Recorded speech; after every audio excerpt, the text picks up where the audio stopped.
ang mga kwento ng pag-ibig, kwento ng buhay at kwento ng pag-asa dito sa Barangay Love Stories. Love Stories.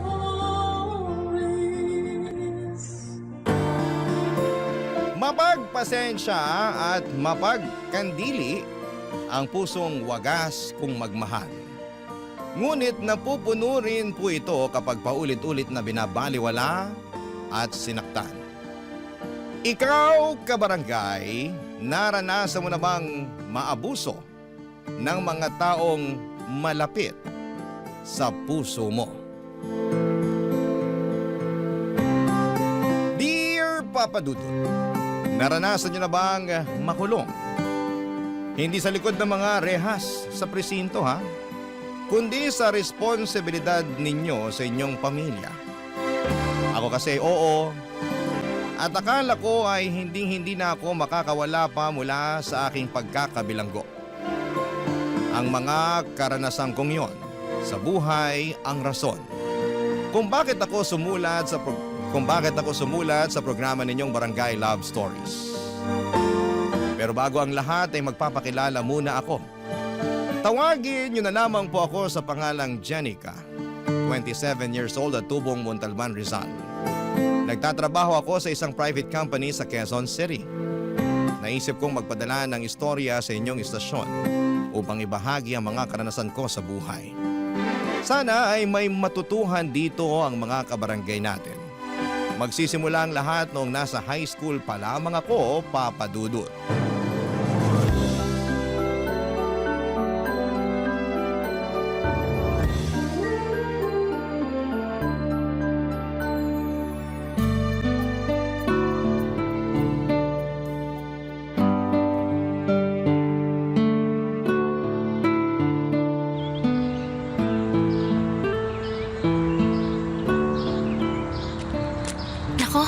Sana magustuhan ni nanay itong mga binili kong pastillas mula sa baon ko.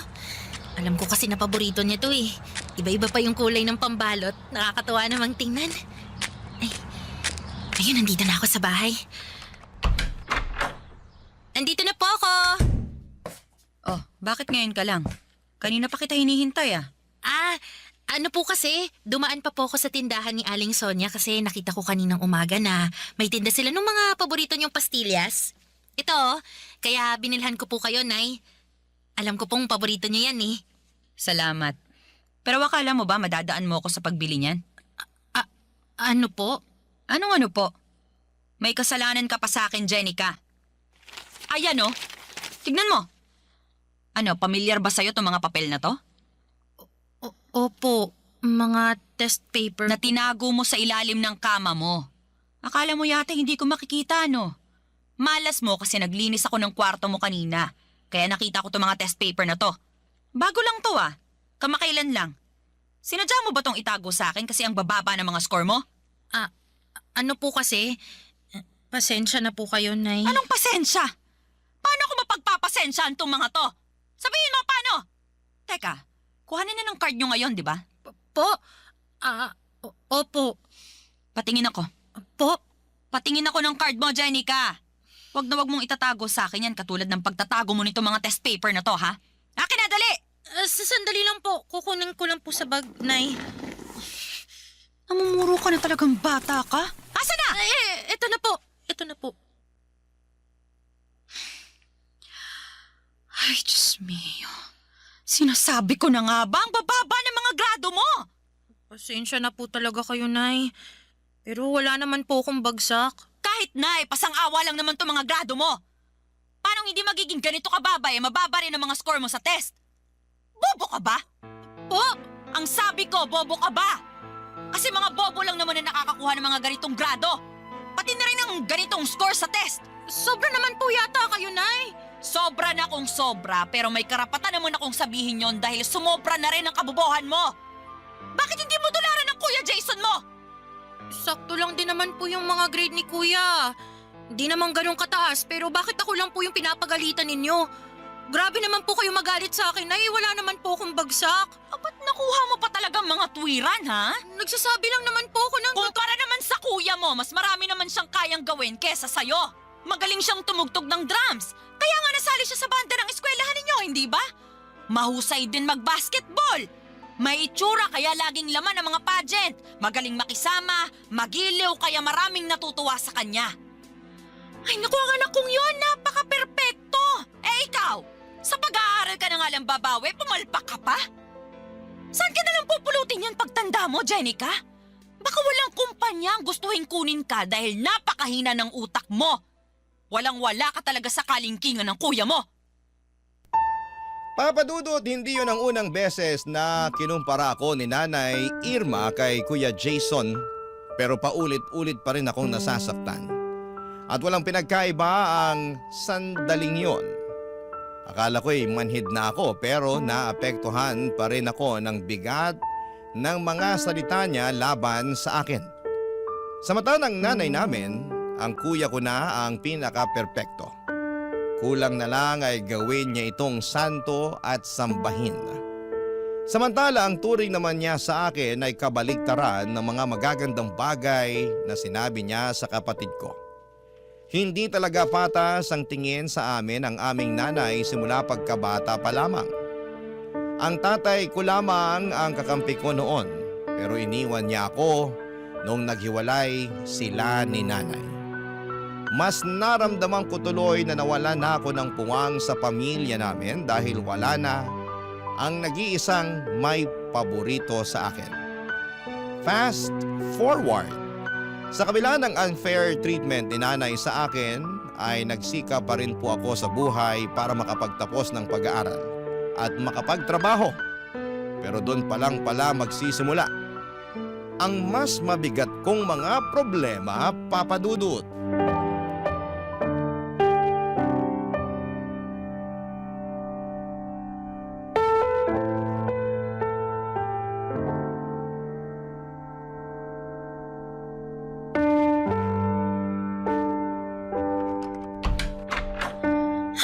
Pambihira namang Pilipinas to. Ang lala na talaga ng traffic.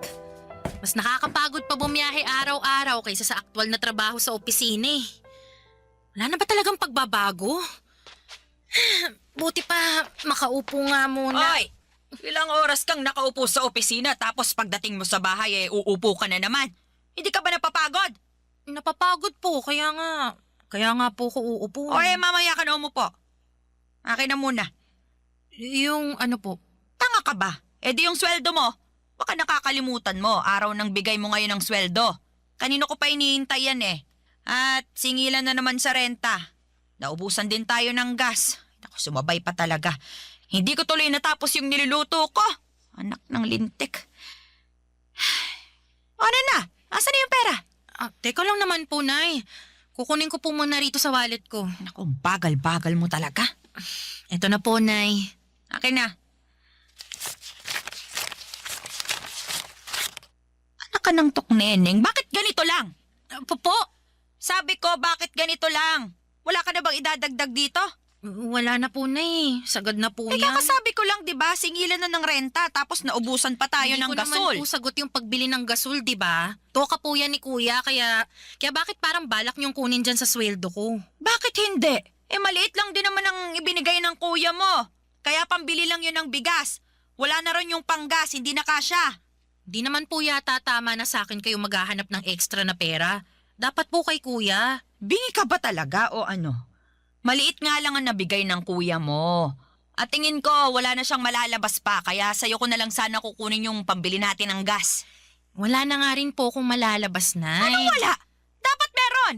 Ha? Ano pong sinasabi niyo? Hoy, Jenica, alam naman natin na mas mataas ng kaunti ang sinesweldo mo kaysa sa kuya mo. Dapat may extra na pera ka, lalo na sa mga ganitong panahon. Yung nagkukulang ng ambag ang kuya mo.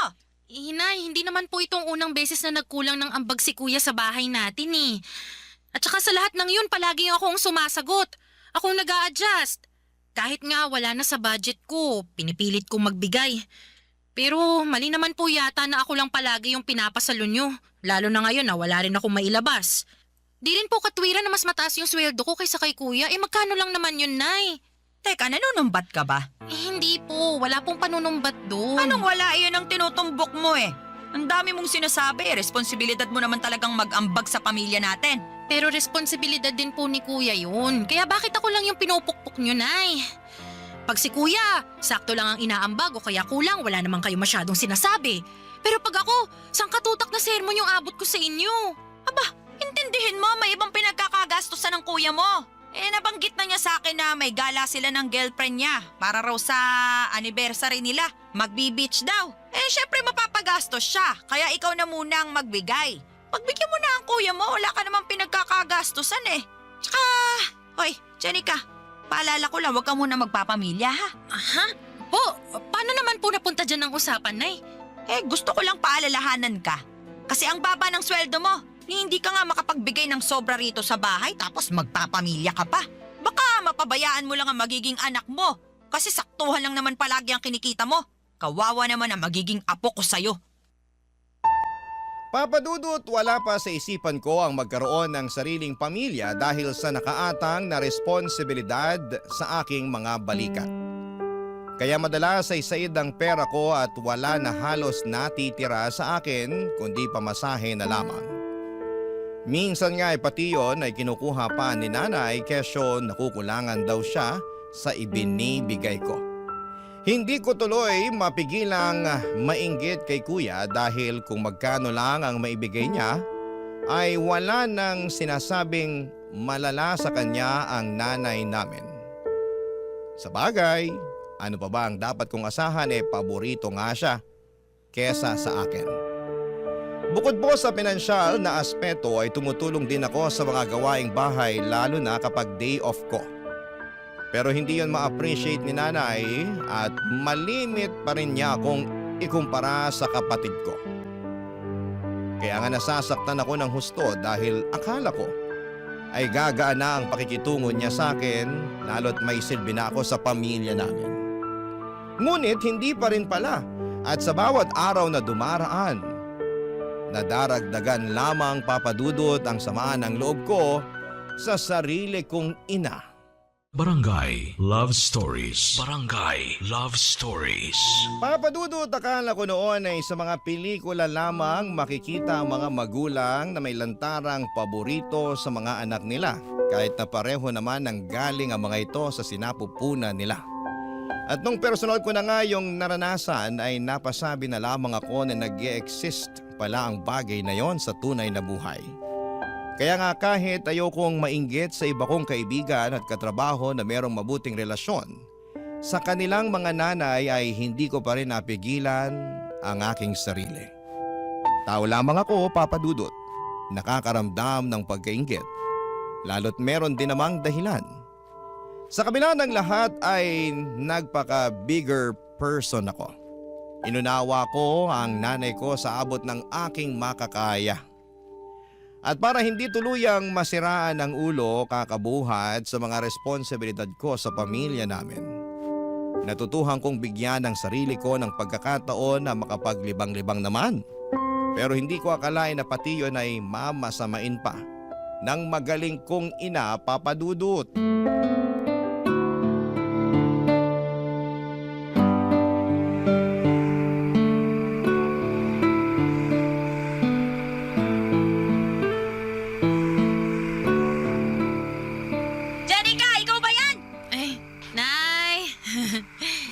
Nandito na po ako. Bakit ngayon ka lang? Sira na ba ang orasan mo at hindi mo na namalayan kung ano oras na? 12:00 na ng madaling araw ah! Alam ko naman po yun kasi di naman po sira yung orasan ko. Tingnan nyo. Bagong bili pa tong relo ko. Patingin niya ako niyan. Aray ko naman po, dahan-dahan lang, Nay. Ka talaga ng tatay mong siraulo. Bago nga tong relo mo at mukhang mamahalin pa. Kailan mo to binili ha? Sabihin mo. At magkano bili mo rito? Nung nakaraang araw lang. Kalma lang kayo, Nay. Mura lang naman po yan. Magkano nga? Di, 5,000. 5,000? Para sa relo? Tapos, natuto ka ng uminom ng alak? Kaya ba ngayon ka lang dumating kasi uminom ka pa, ha? Sagutin mo ako, Janica! Opo, Nay.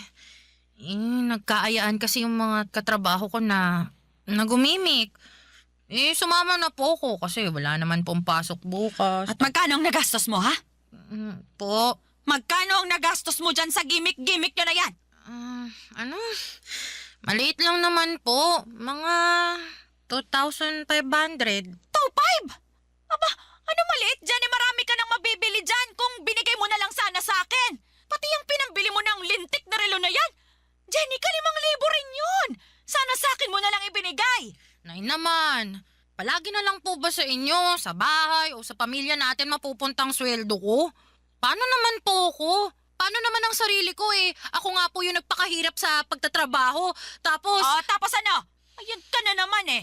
Hirap sa'yo, akala mo kung sino ka malaki ang sweldo kung makapanumbat. Hindi po ako nanunumbat. Nagsasabi lang po ako ng totoo. Walang totoo sa mga sinasabi mo. Puro ka lang pagmamataas. Eh bakit si kuya? Ano si kuya mo?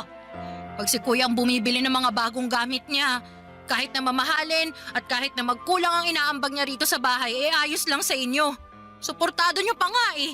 Narinig ko, sinabi niyo pa sa kanya na nailibre naman niya ang sarili niya dahil nagpapakahirap siyang magtrabaho para sa pamilya natin. Eh ako rin naman po Nagtatrabaho rin naman po ako, Nay. Nag-aambag din ako dito. Tumutulong ako sa mga gawaing bahay pero bakit parang wala akong karapatan na bilhan ng sarili ko gamit ang pera na pinaghirapan ko? At bakit naman nasali rito ang kuya mo? Labas naman siya sa usapan. Yan ang hirap sa inyo, Nay. Pagdating kay kuya, nagmamalinis kayo. Ano ba pinagsasasabi mo? Ang pinag-uusapan natin dito, yung pagbili mo ng kung ano-ano, samantalang malaki ang pangangailangan natin dito sa bahay. At yung pag-inom mo ng alak, kababae mong tao lasinggera ka. Tapos ano, kasama mo mga katrabaho mo ka mo? Ilan ang lalaki sa mga yon, ha? Sagutin mo. Bakit niyo po ba gustong malaman? Sagutin mo, sabi, ilan ang kasama niyong lalaki? Ilan kayo lahat? 8 po. 3 kami mga babae at... Napakalandi mo talaga! ano pong sinabi niyo, Nay? Saan naman po galing yan? Paano hindi ko sasabihing malandi ka? Sino bang matinong babae ang sumasama sa mga lalaki para makipag-inuman? Wala naman po kaming ginagawang masama eh. Uminom lang, nagkasiyahan. Kahit na! Nung panahon namin, magkahawak lang ang mga babae at lalaki. Pinapakasal na agad ng mga magulang. Ganoon kami kakonserbatibo nung araw. Pero ngayon, napakawalang yanin ng mga kabataan. Janica, ayus-ayusin mo lang talaga, ha? Baka isang araw umuwi ka na lang dito sa bahay na umiiyak at sasabihin ginahasa ka ng mga kainuman mong lalaki. Kapag nangyari yun, Jenica, naku! Baka palayasin pa kita sa pamamahay natin. Papadudot, pakiramdam ko ay wala na akong karapatang magsaya dahil lamang sa hindi pareho ang nararamdaman namin ng pamilya ko. Lalo na ng nanay ko. Yun bang dapat kung malungkot at miserable sila ay ganoon din ang maramdaman at estado ko sa buhay. Kaya nga sakal na ako ng mga panahong yon. Pakiwari ko ay sarili kong pamilya ang pumapatay sa akin. At pag hindi ako gumagawa ng paraan upang kumawala sa kanila, ay baka tuluyan na akong masiraan ng ulo. Kaya nga para hindi mangyari yon habang meron pang natitirang kaunting pagkatino sa isipan ko at pag-asa sa puso ko, ay nag-decide akong planuhin ang pagsasalba sa aking sarili. Hindi madali para sa akin ang bagay na yon dahil nga mahal na mahal ko ang pamilya ko. Kahit na hindi kami pareho ng nararamdaman sa isa't isa. Pero ginawa ko pa rin at bilang unang hakbang ay kinausap ko nga si Kuya Jason Papadudut.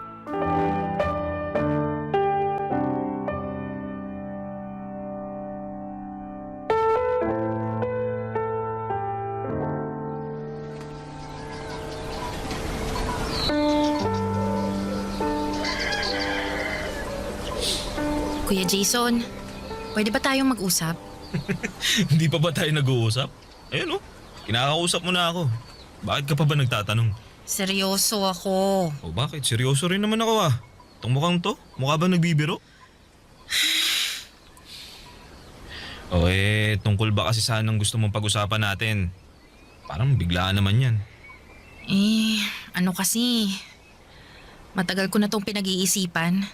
Tapos, nitong nakaraang gabi, nakapag-decide na ako na gusto ko na talagang gawin yung bagay na to, kuya. At kailangan mo tong malaman. Teka, ano yan At saka, bakit kailangan ko malaman yan? Dahil magkapatid tayo. Ano nga kasi yun?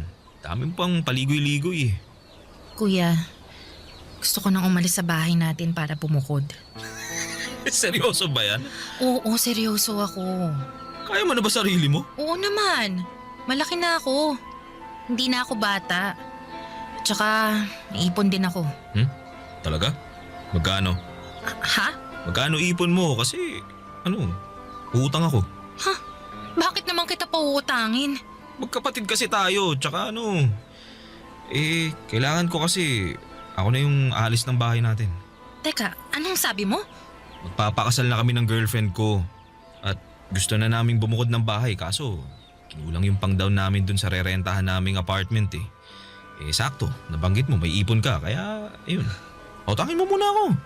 Huwag ka na umalis sa bahay natin kasi walang kasama si nanay pag umalis ako. Kawawa naman yun. Bakit ka pa aalis? Dito na lang kayo tumira ng girlfriend mo sa bahay. Ako na lang ang aalis, kuya. Hindi pwede kasi ayaw ng girlfriend ko na makisama sa biyenan niya kaya gusto niya bumukod kami. Saka gano'n naman pag mag-aasawa, di ba? Dapat naman talaga nakabukod. Wala ka pa namang asawa kaya ikaw ang wag umalis. Maawa ka naman sa nanay natin pag iniwan mo siya mag-isa. Gusto mong maawa ko kay nanay. Sa akin ba? Naaawa ka? Ha? Kuya, alam mong hindi mabuti ang pakikitungo sa akin ng nanay natin. Naririnig mo at nakikita mo kung paano niya ako tratuhin, di ba? Kulang na nga lang, isuka niya ako sa pamamahay natin eh. Kulang na lang palayasin niya ako. Di lang niya magawa kasi nakakapag-ambag ako ng pera. Sa ating dalawa kuya, ikaw ang mas paborito niya. Kaya bakit ako yung kailangan maiwan dito sa bahay para samahan at alagaan siya? Hindi lang naman ako ang anak niya. Hindi ka rin naman talaga marunong umintindi, no? Mag-aasawa na nga ako at ayaw na mapapangasawa ko na makisama kay nanay. Baka araw-araw mag-away lang sila eh. Maging sakit ko pa sa ulo. Ikaw na wala pang asawang dapat umintindi sa sitwasyon. Saka anong kinalaman ng trato ni nanay sa'yo at pagiging paborito niya sa ating dalawa? Hindi ko naman kontrolado isip nun. Alam mo, kung gusto mong umalis, di umalis ka. Iwan mo si nanay. Pabayaan mo siya. Wala kang konsensya. Wala kang pagmamahal sa magulang mo. Ako pa talagang walang konsensya at pagmamahal sa magulang natin ha? Bakit? Sino pa ba? Alam nga naman ako. Basta pautangin mo ako. Papadudot wala akong nagawa nang magdesisyon si kuya na umalis sa pamamahay namin kesyo gusto na raw niyang mag-asawa. At bilang nag-iisa na lamang niyang kapatid ay ako ang naiwan sa bahay para alagaan ang nanay namin. Simula noon ay pakiramdam ko ay lalo akong nawala ng kalayaan na gawin ang mga bagay na gusto ko dahil nakabilanggo ako sa mga responsibilidad sa pamilya namin na ako lang mag-isa ang pumapasan. Hirap na ako papadudot pero gusto kong humingi ng saklolo pero wala akong mahinga ng tulong. Nung kami na lamang dalawa ni nanay sa bahay ay lalo kong naramdaman ang pag-ayaw niya sa akin. Pero kahit na ganon, ay hindi ko pa rin siya magawang iwanan kagaya ng ginawa ni kuya. Matanda na kasi noon si nanay at madalas na ring magkasakit.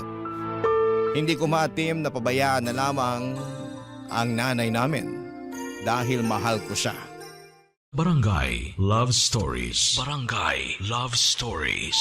Papadudo tulad ng sinabi ko ay mahal ko pa rin si nanay kahit na halata namang hindi niya ako mahal. Inaasikaso at inaalagaan ko pa rin siya sa abot ng aking makakaya. At kahit na si Kuya Jason ang paborito niya ay hindi na ako nagdamdam masyado. Sa halip ay hinayaan ko na lamang siya sa gusto niya dahil alam ko na hindi ko na mababago ang isip niya. Ginawa ko na lamang ang papel ko sa buhay niya bilang isang anak. Nagtrabaho ako ng mabuti at nagbigay ng sweldo sa nanay ko. Tumutulong sa bahay namin pag day off kahit na paulit-ulit niyang sinasabi na hindi niya kailangan ang tulong ko. Sa kabilang banda ay ramdam ko na kailangan talaga ako ni nanay. Lalo pa noong biglaan siyang na-stroke. Papadudot.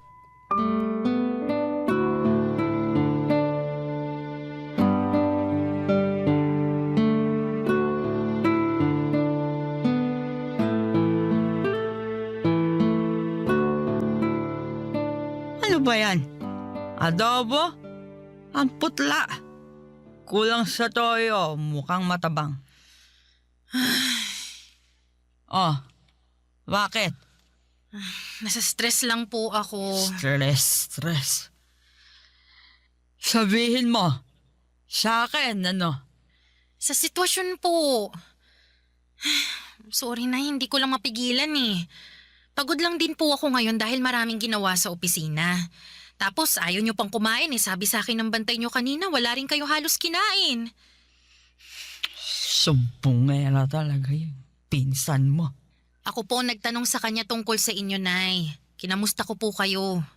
Tsaka bakit ba kayo nagagalit sa kanya eh? Siya na nga yung nagmamagandang loob na bantayan kayo.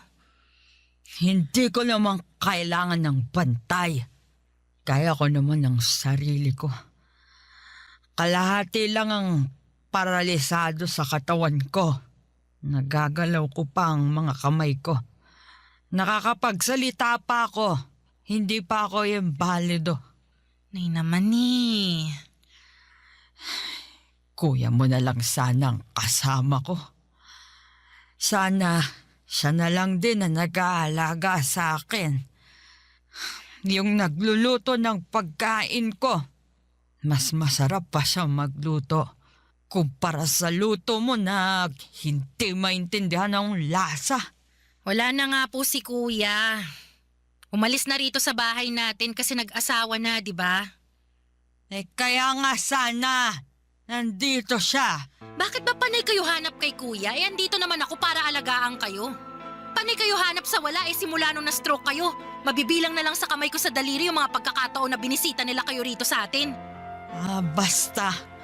Mas gusto ko ang kuya mo. Kung meron lang talagang pagpipilian. Hindi ikaw ang gusto kong mag-alaga At sa tingin ninyo, gusto ko na ako mag-alaga sa inyo? Anong sabi mo? Nay, sumusobra na po kayo eh.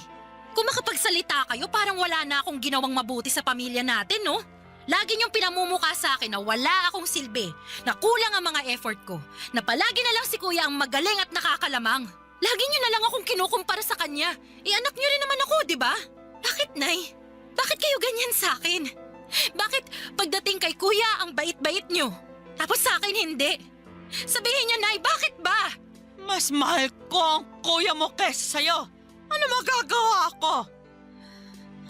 Tsaka kahit anak kita, kahit nang galing ka sa sinapupunan ko, hindi kita ginusto. Ano po? Ayoko nang magkanak pa kami ng tatay mo. Dahil ilang beses na ako nakunan pagkatapos ng kuya mo. Pero mapilit ang tatay mo. Makulit. Kahit ayoko na, sige pa rin. Nung nalaman kong buntis ako sa'yo, pinagsamantalahan ako ng tatay mo. Pinilit niya akong buhayin ka dahil gusto pa raw niya ng isang anak. Kaya kahit ayoko, kahit natatakot na akong mabuntis at manganak, wala akong nagawa kundi sundin siya. Mas takot ako sa galit ng tatay mo at sa pwede niyang gawin. Paano kung patayin niya ako? Yung bata-bata pa ng kuya mo. Kaya po ba wala kayong kaamor-amor sa akin dahil sa kasalanan sa inyo ni tatay? Oo. Tapos nakuha pa niyang mambabae. Iniwan niya kayo sa akin. Ikaw! Iniwan ka niya para buhayin ko.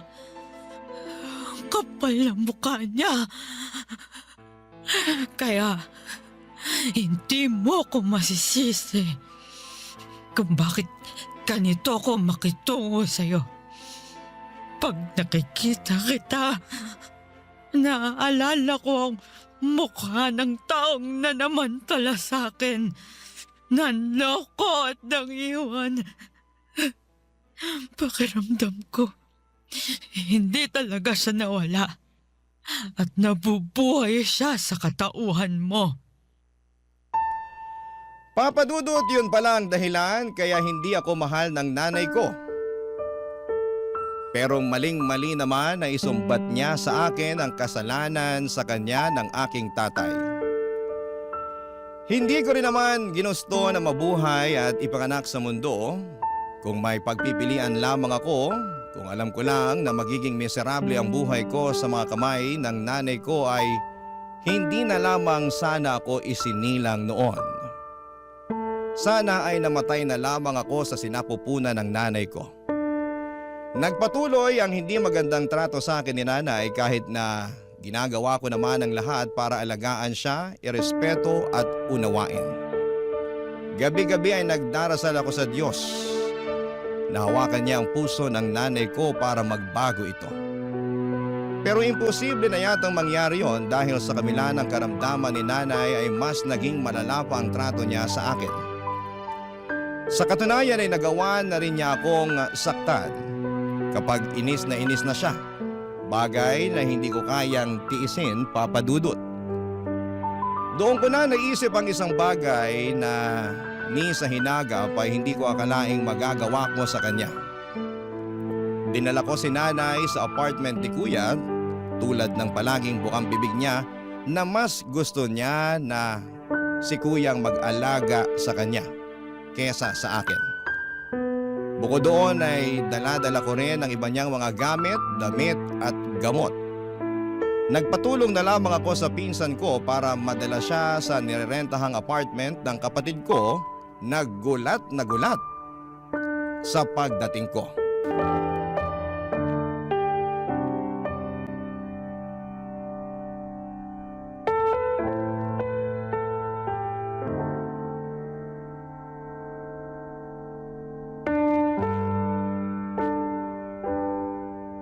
Kuya, iiwan ko na sa pangangalaga mo si nanay. Ano? Sisiraan ka na ba ng ulo? Oo, sirang-sira na dahil kahit anong gawin ko. Kahit na nagpakabuti akong anak, maging maunawain, gawin ang lahat para makuha ang loob ni nanay, kulang pa rin. At kahit kailan, hindi ako magiging sapat sa kanya. Abot langit ang galit sa akin ni nanay, kaya galit na rin ako sa kanya. Tsaka ikaw naman ang palagi niyang hinahanap eh. Grabe. Naaaning na ako sa kakapakinig sa iyak niya na sana raw ikaw ang nag-aalaga sa kanya sa bahay, kahit na nandun naman ako. Kaya oo kuya, sirang-sira na ang ulo ko. Hindi ko na alam kung saan lulugar sa pamamahay natin at sa buhay niya, kaya ayan, tinupad ko na yung matagal niyang hiling. Dinala ko siya rito sa bahay niyo para maalagaan mo. Para namang hindi yata tama yung gusto mo mangyari, Jenica. Di mo pwedeng basta-basta iwan dito si nanay at... At bakit hindi? Nanay mo rin naman siya, di ba? Anak ka rin niya. Paboritong anak ka pa nga eh. Oo nga, pero... Basta. Iiwan ko na siya sa'yo. Aalis na ako sa bahay natin at magpapakalayo-layo. Kuya, pagod na ako. Pagod na akong makisama sa tao na hindi naman ako minahal. Na hindi naman ako tinuring na anak. Pagod na akong magsakripisyo, umunawa at makulong na parang isang bilanggo sa responsibilidad para sa pamilya natin. Samantalang ikaw nagagawa mo lang ang gusto mo. Dapat nga matuto ka ring alagaan si nanay eh. Dahil nagawa ko ng parte ko sa kanya bilang anak niya. Jenica naman! Wala akong alam sa pag-aalaga kay nanay. Problema ba yun? Di alamin mo. Ikaw nang bahala.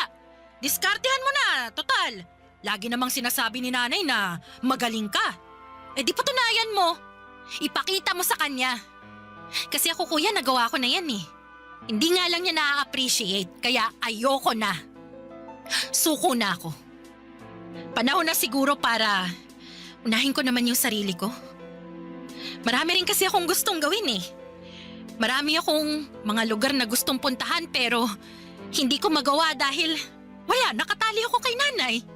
Wala naman sanang kaso na alagaan ko siya kung naging maayos lang din ang pakikitungo niya sa akin eh. Pero sa araw-araw na lang na ginawa ng Diyos eh. Palala na ng palala si nanay. Nananakit na siya, kuya. Lalo na pag naiinis siya sa akin. Tingnan mo to. Oh, tingnan mo tong braso ko. Ang daming kurot at pasa mula sa mga hampas niya. Sumusobra na siya, kuya. Pagod na akong pakisamahan at tiisin yung ugali niya. Kahit nanay pa natin siya, ayoko na. Kaya kuya, ikaw nang bahala sa kanya. At saan ka naman pupunta? Sa malayo. Sa lugar na hindi ninyo alam para hindi nyo na ako mahahanap.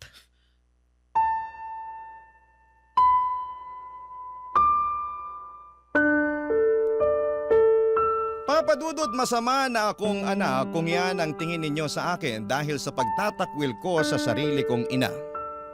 Ngunit kung hindi ko po yun gagawin ay baka matagal ko nang kinitil ang sarili kong buhay sa pagtitiis na pakisamahan siya. Sobrang sirang-sira na talaga ang mental health ko at anumang sandali ay baka mabaliw na ako. Aaminin ko na hindi rin naman madali sa akin na umalis pero kailangan ko namang salbahin ang sarili ko. Sa kasalukuyan ay patuloy pa rin akong umuusad sa buhay ko kahit na may mga gabi na bumabalik sa aking alaala ang sakit na dulot ng mga naranasan ko sa buhay na kagagawan ng sarili kong ina.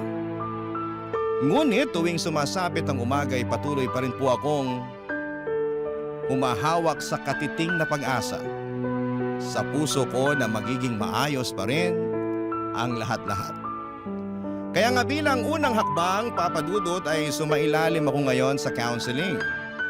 Ang hiling ko na lamang ay mapagtanto ng nanay ko ang kamalian niya sa akin. Dahil mali pa rin na sisihin niya ako sa kasalanan na nagawa sa kanya ng tatay ko. Hanggang dito na lamang po ang sulat ko, Papa Dudut. Maraming salamat po sakaling mapili po ninyong i-ere sa inyong programa ang aking kwento. God bless and more power po sa Barangay Love Stories. Ang inyong forever kapuso at ka-barangay, Jenica. Kwentuhan naman tayo dito sa comment section.